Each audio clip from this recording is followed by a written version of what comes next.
आपके माध्यम सरकार से कहना चाहता हूं कि बुनियादी मुद्दों पर चर्चा करें, बेरोजगारी पर चर्चा करें, महंगाई पर चर्चा करें, महिला सुरक्षा पे, सम्मान पे, उनके सशक्तिकरण पे चर्चा करें और देश की तरक्की पे मिलकर कैसे आगे बढ़े इस पर चर्चा करें। बहुत बहुत धन्यवाद।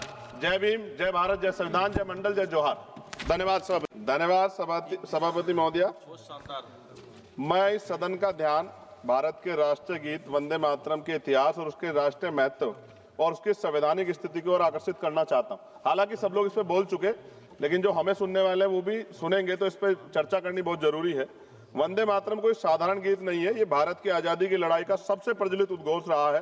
प्रख्यात बांग्ला लेखक बंकिम चटर्जी ने इसे वर्ष 1875 में लिखा था और 1905 में जब लॉर्ड कर्जन ने बंगाल विभाजन की घोषणा की, तब यह गीत ब्रिटिश शासन के विरुद्ध जन प्रतिरोध का गूंज बन गया।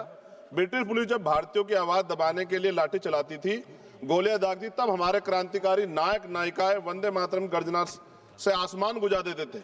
अनेकों वीरों ने फांसी के तख्ते पर चढ़ते हुए गोलियों का सामना करते हुए अंतिम शब्द वंदे मातरम ही कहे थे। इतना ही नहीं, अंग्रेजों ने इस गीत से इतने भयभीत हुए कि उन्होंने इस पर प्रतिबंध लगा दिया।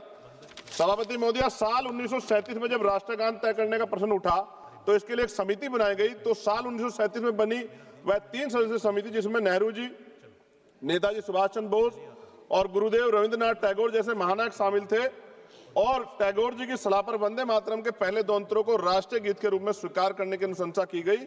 इस अनुशंसा को संविधान सभा ने 24 जनवरी 1950 को पूर्ण सहमति से राष्ट्रीय गीत का दर्जा प्रदान किया।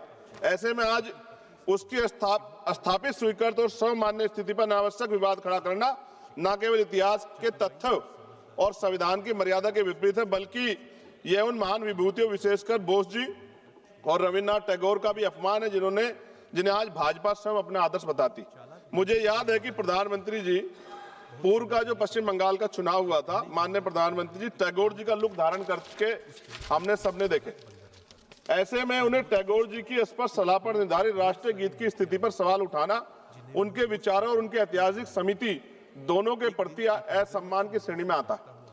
माननीय सभापति जी, 24 जनवरी 1950 को संविधान सभा द्वारा राष्ट्रीय गीत घोषित किए जाने के बावजूद यह भी सत्य है कि संविधान में अनुच्छेद 51A के तहत राष्ट्रगान जन गण मन का सम्मान करना अनिवार्य है, जबकि वंदे मातरम के लिए कोई संवैधानिक बाध्यता नहीं बनाई गई। इसलिए वंदे मातरम का सम्मान हमारे नैतिक कर्तव्य है, लेकिन किसी भी नागरिक पे इसे अनिवार्य करना संविधान की भावना के अनुरूप नहीं, और हम संविधान को मानने वाले लोग हैं। हमारे महान स्वतंत्रता सेनानियों ने एक ऐसा भारत चाहता जहां देशभक्ति, स्वतंत्रता और सबकी आस्था तीनों का सम्मान साथ साथ रहे। वंदे मातरम इस देश की आत्मा में बसता है, परंतु देशभक्ति को किसी एक नारे, एक गीत या एक प्रतीक तक सीमित करना भी उचित नहीं।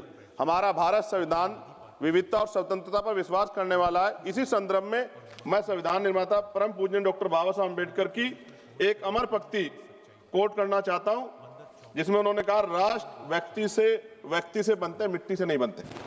यानी राष्ट्र की असली शक्ति उसके नागरिक हैं, उनकी चेतना, उनके अधिकार, उनकी स्वतंत्रता है।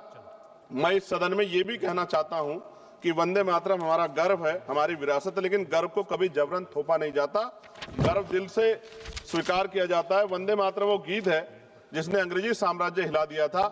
आज इसे राजनीति में घसीटना, उसकी मान्यता को कम करना। वंदे मातरम हमें जोड़ता है, तोड़ने की पहचान भी बताता है। जब इसे हथियार बनाए और उनकी नीयत देश नहीं, सिर्फ आपकी अपनी राजनीति चमकाना हो।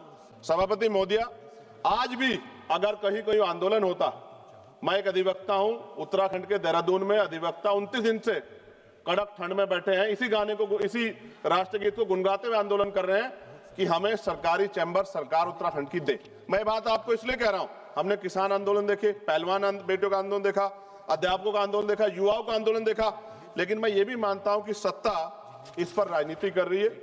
और अंत में सभापति महोदय, वंदे मातरम है दिल की धड़कन, इसे लड़ाई की दीवार मत बनाओ, इसे लड़ाई की दीवार ना बनाओ, मां के नाम पर नफरत की राजनीति का बाजार ना सजाओ। हम सम्मान से कहेंगे, फर्ज है हमारा, पर किसी नागरिक की आजादी पर पहरा ये संस्कार नहीं हमारा। सभापति जी, इतिहास पे बात होगी, जो आज नहीं है उन पे बात होगी, लेकिन वर्तमान पे भी तो बात होनी चाहिए ना। वर्तमान पे इतिहास से हमें सीख लेनी चाहिए। आज क्या हाल है देश के, बुनियादी सुविधाएं लोगों को नहीं मिली, रोटी कपड़ा मकान की व्यवस्था नहीं है, और जुल्म जाति अन्य अत्याचार दलितों पे, पिछड़ों पे, मुसलमानों पे, आदिवासियों पे लगातार जारी। और कोई कहने सुनने वाले जब भी कोई अपनी आवाज उठाएगा उसको देश विरोधी घोषित कर दोगे, धर्म विरोधी घोषित कर दोगे। इस प्रथा से क्या देश आगे बढ़ सकता है? एक ऐतिहासिक प्रमाण बता रहा हूं जी, खत्म करते हुए ऐतिहासिक प्रमाण बता रहा हूं।